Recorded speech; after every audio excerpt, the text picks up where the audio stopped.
generic distributor of Lifestyles PH at the Nature Alcohol Gun and Owners of Enthusiasts. So, eto na, sisimulan na po natin ang part 1, ang 4-1 episode dito sa Rebels Expansion na to para sa buwan ng September. So, wala na tayong paligoy-ligoy pa. Sisimulan na natin kagad ang pinaka-unang part sa Rebels Expansion na to. Part 1 na episode na to for the month of September. Ngayon, bago lahat, ladies and gentlemen, this public service message is brought to you by the friends of Niños Revenge Masterpieces.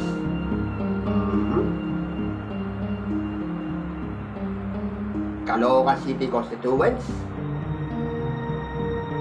UCC Community, Lifestyles Community, the Nature Alcohol Gun and Airsoft Community, and in this channel, in this YouTube channel. Yan. So, at saka isa pa, may disclaimer muna tayo. So, if any one of you has an ideological differences of having dislike in this content, so please be advised, do not disrupt the program. You can leave now. And for those who want to proceed, so I mean, for those people who wish to continue watching this show, we strongly advise that we have to proceed with caution. So, viewer discretion is advised. So, yun na yun. So, sisimulan na natin ang una sa 4 na part na episodes dito sa Rebels Expansion na to. So, on the part 1 episode of Rebels Expansion known as Types of People You Cannot Trust. Kasi may ilan sa mga tao na hindi dapat pagkatiwalaan, hindi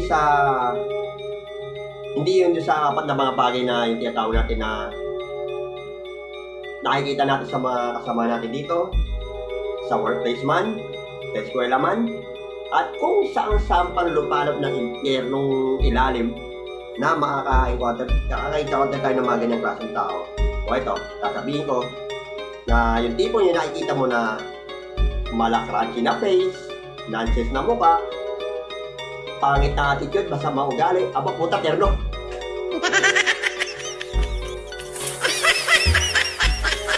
Okay.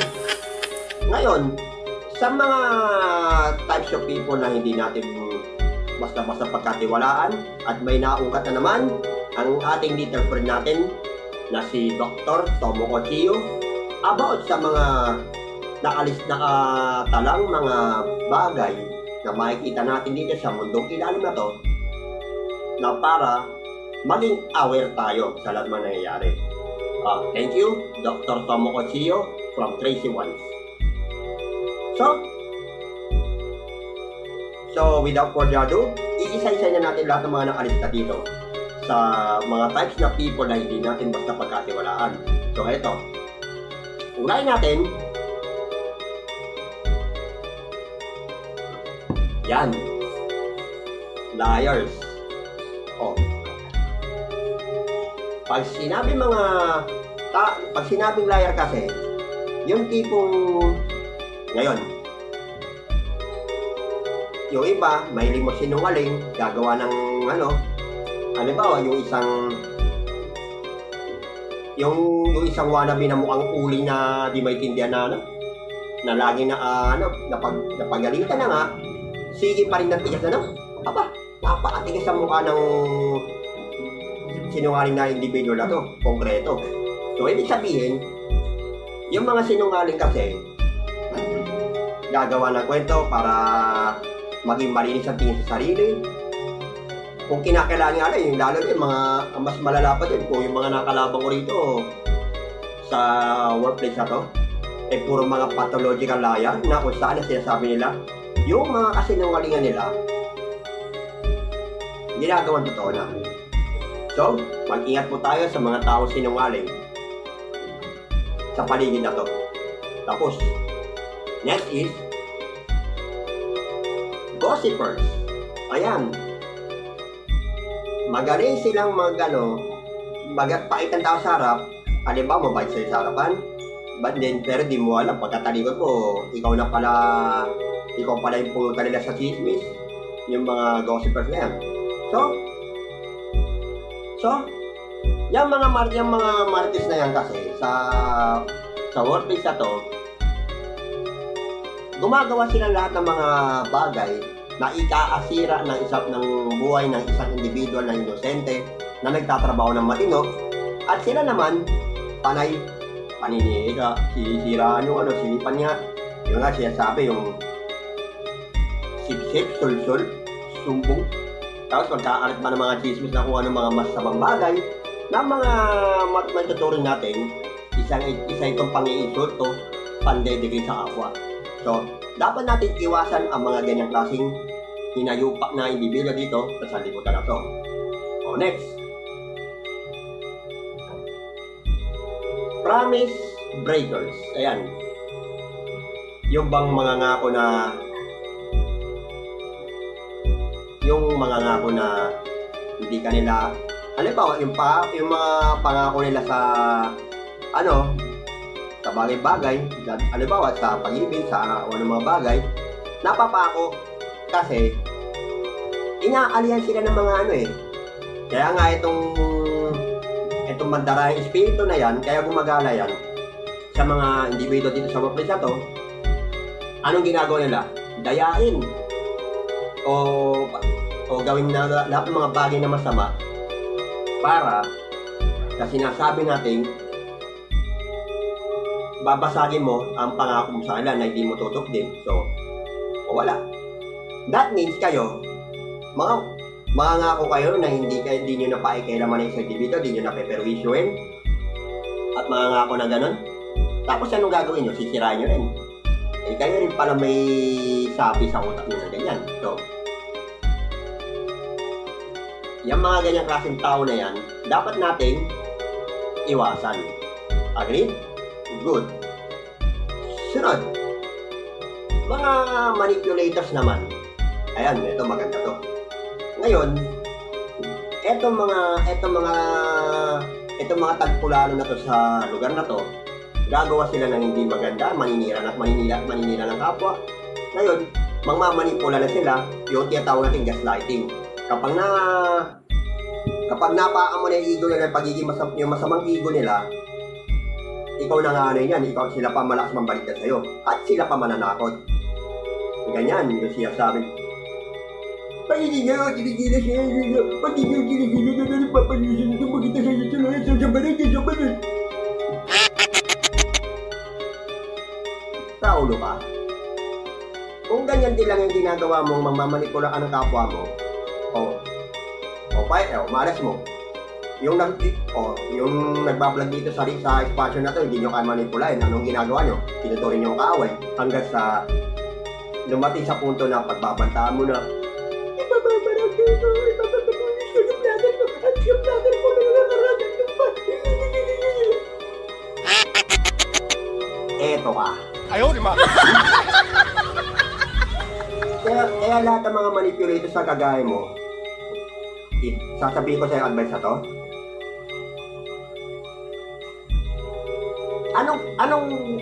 Anong feeling mo na kapag ikaw, yung mukha mo na yan, na nahampas ng baseball bat sa mukha? Oh my God! Oh my God! Oh my God! Oh my God! Oh my God! Ganyan din kasakit kung ano ang ginawa mo, kung ano yung ginawa mo sa... sabihin na lang natin, kapag humarap ka sa pagdating ng araw ng paghuhukom, na ikaw haharap doon sa kung may kapal, lahat ng ginawa mong pandedegrade mo sa apa mo, lahat ng mga masamang bagay na ginawa mo sa apa mo, may karma yan sa'yo. Tapos, so, eto, panlima, ayan, two-faced friends. Ayun, yung tinatawag na doble cara. Ayan. Kung meron doble cara, meron din doble cruz. doble cara, doble cross. Parang, ibig sabihin nun, magkukunwaring mabait pag nandyan ang superior, sila na nasusundin, pag nandyan yung mga higher officials. Pero pag wala, balik yan. Parang bumalik yata nila sa, sa BSDU eh. Balik sa dating ugali. Yan, ganyan-ganyan kayo. Pag wala mga superior nyo na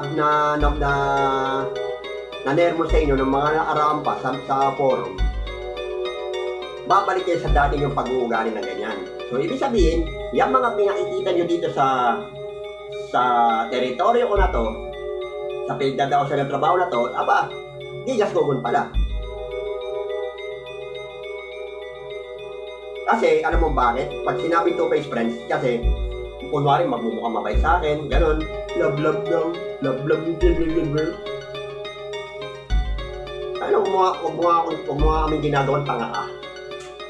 Alam mo ang tawag sa ginagawa na two-face friends na yan? In other words, plastic na tao katulad mo, na dapat ibenta sa junk shop para man lang kumita lahat ng mga bagay, kumita lahat ng mga inosente dito. At magtatrabaho, alam mo masayang magtrabaho ng mahusay pag wala yung mga katulad yung mga, alam mo na ibig sabihin. Oh, next, blame shifters. Ayan, alam mo, may ilan sa mga individuals dito sa workplace na to, yung mga clients natin na nakakapansin sa mga ginagawa dito na basta 90% sa mga tao dito nakakapansin sa mga actuation na ginagawa ng mga yan, na kapag may pumapalpak, ang gagawin sisihin yung ibang tao. Sisihin yung ganyan, sisihin yung lang may alam mo ikaw, kapag may nangyayaring kapalpakan sa buhay mo, sabihin ko sa'yo totoo, huwag mong isisi sa akin o sa iba lahat-lahat. Yung lahat ng mga katarantado na nangyayari sa'yo. Akala mo, sinasabi mo, pagsubok lang yan, pero yung pala, karma na yan dumadating sa'yo. Yeah, you heard it right. Karma na yan dumadating sa buhay mo. For degrading ninyo, for insulting ninyo, for demoralizing ninyo, on top of that, for underestimating ninyo. At ikaw, gumawa ka ng gumawa ka pa ng pagkakamali mo, tapos sa ako paanay mo, ako pa babaliktarin mo. You got the audacity to do that such things na para sirain ako sa paligid ng mga tao? No. I tell you this, you cannot put a man, you cannot even put a good man down. Oh? Huwag kayong manisi ng ibang tao. Tapos, so, sunod yung jealous ones. Yung mga silosong tao na sige niya.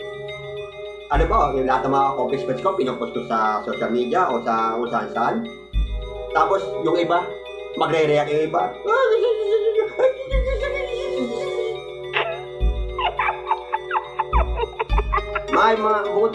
Bukod pa sa mga jealous ones na yan, inggit ang namumutawi sa mga mukha nila, mukhang pinagtataga at sa sobrang baho ng hininga nila na mga yan, amoy patay na daga.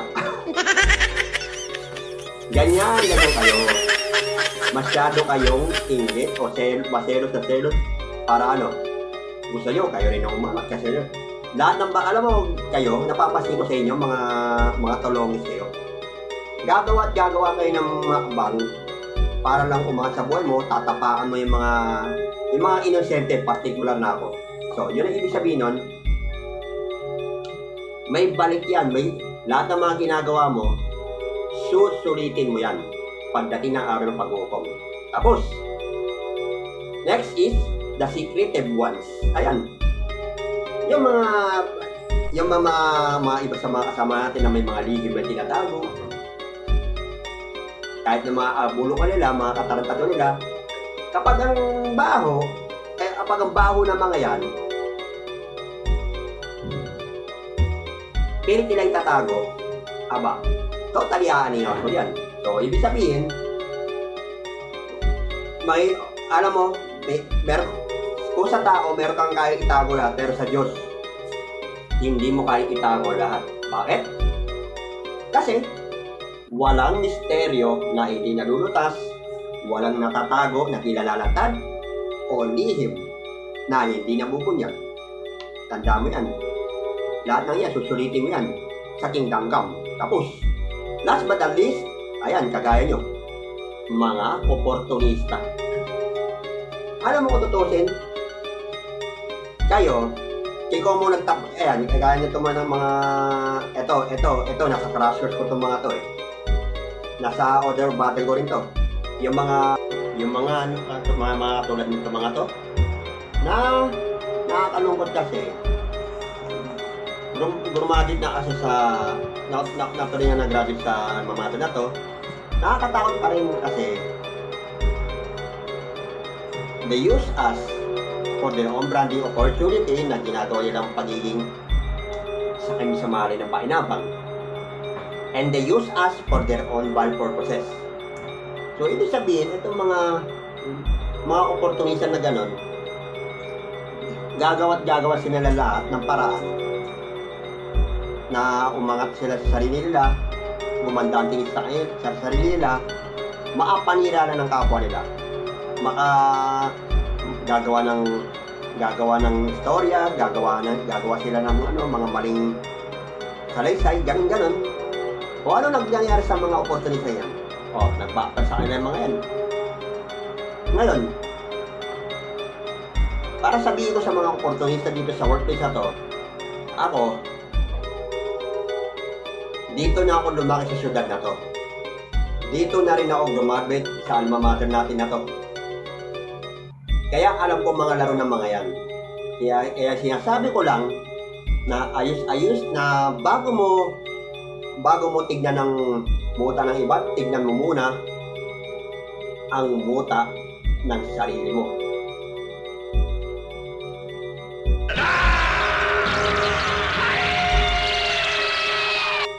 Ganon. So, ibig sabihin, hindi maganda sa tulad nyo na pagiging oportunista na ninyalang sa mundo na to. Kasi, lahat ng bagay sa'yo, lahat ng mga bagay na ginagawa mong mali, susulitin mo yan pagdating ng araw ng pag-uukom. Agreed? Good. Ngayon, bago ko natin i-end ang ano na to, may isang mensahe ako.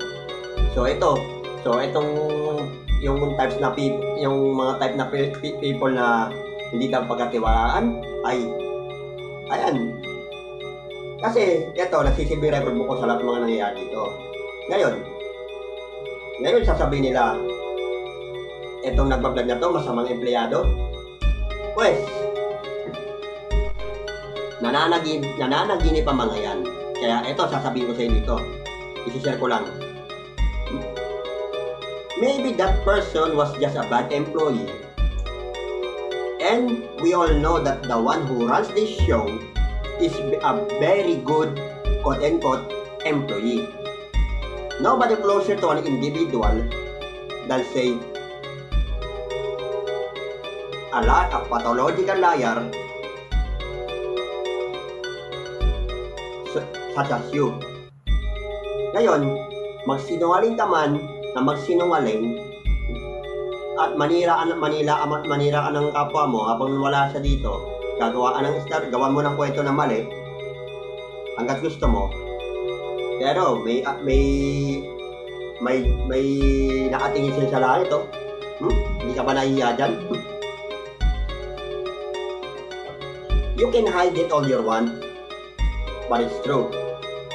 Eto, sasabihin ko sa iyo ito. Let the word tell you in a Spanish word. Eto. Y no te entiendo nada, no sé de lo que hablas carajo en todos. Ano? Nanosplit kayo, no?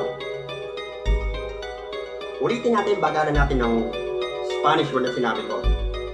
Y no te entiendo nada, no sé de lo que hablas carajo en todos.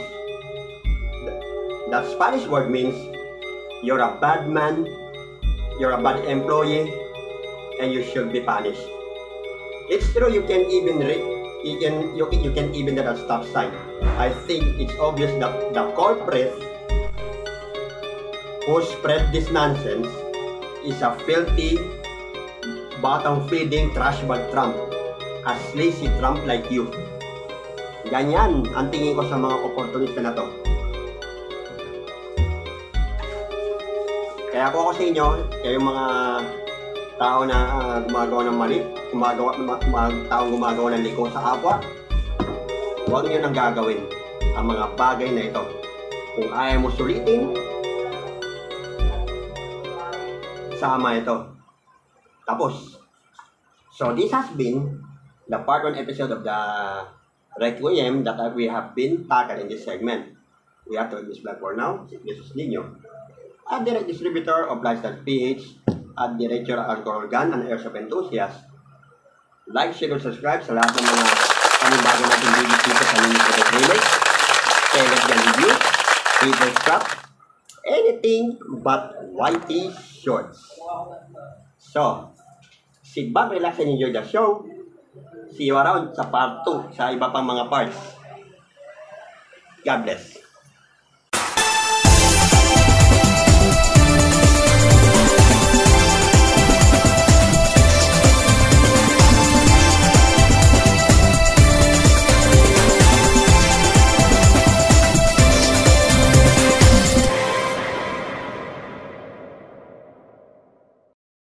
本日の動画は以上です。ヒューマンバグ大学では闇をテーマに様々な物語を展開していきます。他の動画もぜひ。